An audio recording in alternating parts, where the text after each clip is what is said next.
do nosso Setembro Amarelo, onde a intenção é trazer algumas informações.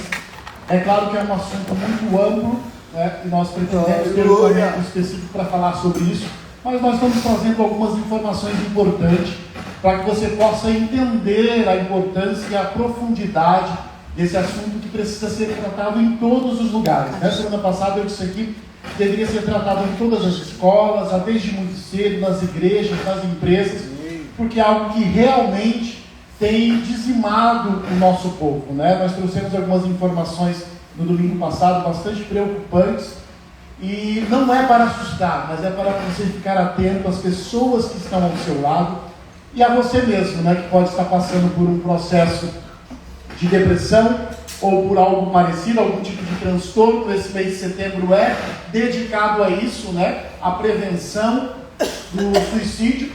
E nós estamos ali com essa frase que é bastante interessante: falar sobre esse assunto pode salvar vidas. Depressão e suicídio. Esse tema que foi bastante escondido, ocultado, não se podia falar nisso durante muitos anos, e graças a Deus que hoje em dia tem se discutido bastante, deixou de ser um tabu esse tema. Pode passar o próximo slide, Natan? De acordo com os dados da Organização Mundial de Saúde, cerca de 3 mil pessoas cometem suicídio no mundo por dia. Isso quer dizer que a cada 40 segundos uma pessoa põe fim à sua própria vida. Semana passada eu trouxe os dados do Brasil, que era a cada 40 minutos uma pessoa comete suicídio, uma média de 32 pessoas por dia. Enquanto essa uma pessoa, nesses 40 minutos, uma pessoa conseguiu, outras 20 tentaram, né? E aqui no caso dos dados mundiais, aproximadamente 1.095.000 pessoas acabam se suicidando por ano, né? Então é um número bastante grande, nós precisamos ficar atento a isso. O próximo slide. Pesquisas revelam que o suicídio corresponde a uma das 3 principais causas de morte, né? Entre pessoas de 15 e 44 anos, sendo também que é a segunda maior causa entre pessoas de 15 e 19 anos, ou seja, os mais jovens e os mais velhos são os mais vulneráveis, né? E também pessoas que costumam viver isoladas, pessoas que estão retiradas. Como eu falei na semana passada, alguém me perguntou por que é que nas cidades do interior, por que é que nas zonas rurais há uma maior incidência de suicídio. Justamente por isso, porque as pessoas elas estão longe do acesso à informação e também longe do acesso ao tratamento. E muitas vezes as pessoas não conseguem nem identificar o que ela está passando. Ela sente que tem alguma coisa ruim e muitas vezes ela procura tudo e todos, mas não consegue a ajuda que de fato precisa. Então, é algo para nós prestarmos atenção aos nossos jovens, o número de adolescentes. Como eu falei na outra vez, talvez você não estivesse aqui, nós fizemos um trabalho nas escolas e é assustador o número de jovens com ansiedade, com depressão, com síndrome do pânico, jovens que se cortam, né? Jovens que já tentaram suicídios, jovens com famílias desestruturadas e que pensam em fugir de casa, que acham que não vale mais a pena viver. E outro tema também bastante interessante é a questão dos idosos, né? Principalmente aqueles que de repente viveram muitos anos com uma única pessoa, né? E aí de repente o cônjuge morre e essa pessoa fica sozinha. Você pode perceber que geralmente pouco tempo depois essa pessoa também acaba falecendo. Aí você diz assim, foi do nada. Não, essa pessoa ela acabou perdendo o sentido da vida, né? E acaba então ficando suscetível à doença. Nós falamos também na semana passada sobre a facilidade que o nosso corpo tem de adquirir doenças quando nós estamos entristecidos, né? A tristeza ela tem uma função na nossa vida, mas em excesso ela pode nos prejudicar. O próximo slide, por favor.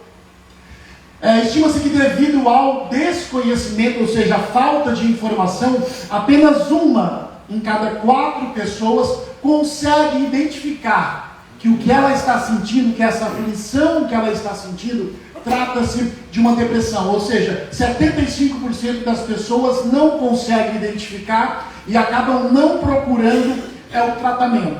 Muitas pessoas, em especial, eu tenho falado bastante isso, que bom que o bispo abriu essa oportunidade para nós trabalharmos essa questão. E eu tenho feito algum trabalho com algumas pessoas, inclusive aqui da igreja. Por quê? Porque muitas pessoas costumam achar que é algo espiritual. que é algo sobrenatural, e elas nunca param para pensar que podem ser algo fisiológico. Aí elas oram, aí elas jejuam, elas leem a Bíblia, e tudo isso é de suma importância. Nós falamos semana passada que nós, como cristãos, reconhecemos a função do mundo espiritual ou a intervenção do mundo espiritual nas nossas vidas, mas nem tudo é de ordem espiritual. Você precisa estar ligado nisso, porque como está ali, 75% das pessoas não conseguem entender que o que elas têm é depressão e precisa de tratamento. Ok? Próximo slide. Então, o que é depressão? É um transtorno mental categorizado por tristeza persistente e duradoura. Como eu falei, a tristeza, ela tem uma função nas nossas vidas, assim como todas as emoções. A tristeza, ela baixa um pouco a nossa energia para nos fazer refletir sobre alguma coisa que nos aconteceu. Então é normal e necessário que fiquemos tristes durante algum tempo. É necessário. Mas se essa tristeza estiver prolongando-se muito, se você estiver perdendo interesse por coisas que antes lhe eram interessantes e talvez você nem tenha um motivo aparente para isso, é preciso cuidar. Então ali nós temos a depressão, ela tem diversas escalas, tem diversas classificações, mas eu escolhi duas ali que meio que abrangem todas elas, né? Depressão endógena, que tem a ver com alguma mudança ou com alguma deficiência na nossa estrutura bioquímica cerebral. Algum hormônio que está faltando, alguma vitamina, alguma desestruturação nos seus neurônios. E aí você precisa então identificar e há necessidade de uma suplementação de vitaminas, remédios. E para isso você precisa então consultar o seu médico, o seu psiquiatra, né? Então pode ser alguma coisa no seu organismo, não tem a ver com coisas externas, não é porque você passou uma perda ou algo do gênero. É alguma deficiência no seu organismo que precisa ser tratada. A depressão reativa, que é o contrário então, que é quando você se deprime em função de algo do externo. Um término com um namorado, a perda de um emprego, a perda de alguém importante na sua vida, um trauma que você passou, são coisas externas que acabam influenciando o seu emocional e ela é de ordem emocional e comportamental. Tá? Também às vezes é necessário tratamento com medicamento e é muito bom fazer a terapia e acompanhamento com o psicólogo, né? Então, esse transtorno, esse problema de forma externa pode me causar então um transtorno. Próximo slide.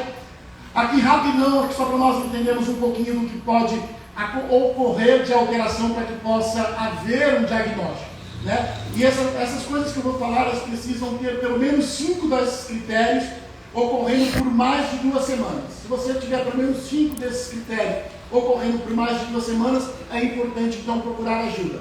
Humor deprimido, desânimo ou perda do interesse, apetite, ou apetite exagerado, ou apetite diminuído, né? O sono também, o excesso ou a falta de sono pode ser um problema. Anedonia, que é a falta de prazer, de estímulo por coisas que antes você sentia prazer em fazer, você perdeu. Fadiga, perda de energia, pessimismo, baixa autoestima, concentração prejudicada, você não consegue focar, se concentrar nas coisas. Pensamentos de morte ou de suicídio, retardo, agitação psicomotora, ou seja, a pessoa não consegue, não tem mais coordenação, de alguma forma acabou perdendo algumas funções. É bom então prestar atenção e procurar a ajuda de um médico, ok? Próximo slide, para nós finalizarmos. Então, a prevenção é possível. Algumas coisas que você pode fazer como pessoa para ajudar alguém que esteja passando por esse processo. Observar o comportamento dessa pessoa, chama ela para conversar. Muitas vezes as pessoas têm falta de alguém para se abrir, para conversar, né? Na sexta-feira nós já conversávamos aqui com o grupo e algumas pessoas destacaram isso, que às vezes não tem coragem de falar, de conversar com outras pessoas. Ouçam o que ela tem a dizer, muitas vezes nós não escutamos as pessoas de fato. Seja empático, ou seja, se coloque no lugar do outro. Destaque a importância pela vida dela, na sua vida. Diga que ela é importante, às vezes falta isso, né? Nós dizemos para as pessoas, em especial nós que estamos dentro da igreja, procura alguém hoje durante o culto, ao final do culto, diga para ela que ela é importante para você, que ela é importante para essa igreja, né? Para que ela se sinta valorizada. Aponte possíveis soluções, não adianta ficar só criticando. Porque você precisa trabalhar, às vezes tem aquela coisa, isso é frescura, isso é falta do que fazer. Não, aponte soluções, procure ajuda, vá meditar, vá fazer caminhada, vá fazer alguma atividade física. ore com essas pessoas ou por essas pessoas também, como eu falei. Não podemos eximir ou retirar o fato de que nós acreditamos em Deus e que sim, a oração, a palavra, esse contato com Deus, a fé já é comprovadamente benéfica para esses tipos de problema, né? E quando você perceber que realmente é algo um pouco mais sério, encaminhe essa pessoa para um profissional de saúde mental. Okay? Então são essas as dicas de hoje. Não, como eu falei, não é para assustar ninguém, é somente para nos colocar dentro dessa perspectiva de que realmente nós precisamos fazer alguma coisa. E se precisarem de algo que eu possa ajudar, eu fico à disposição e que Deus os abençoe. Amém? Amém.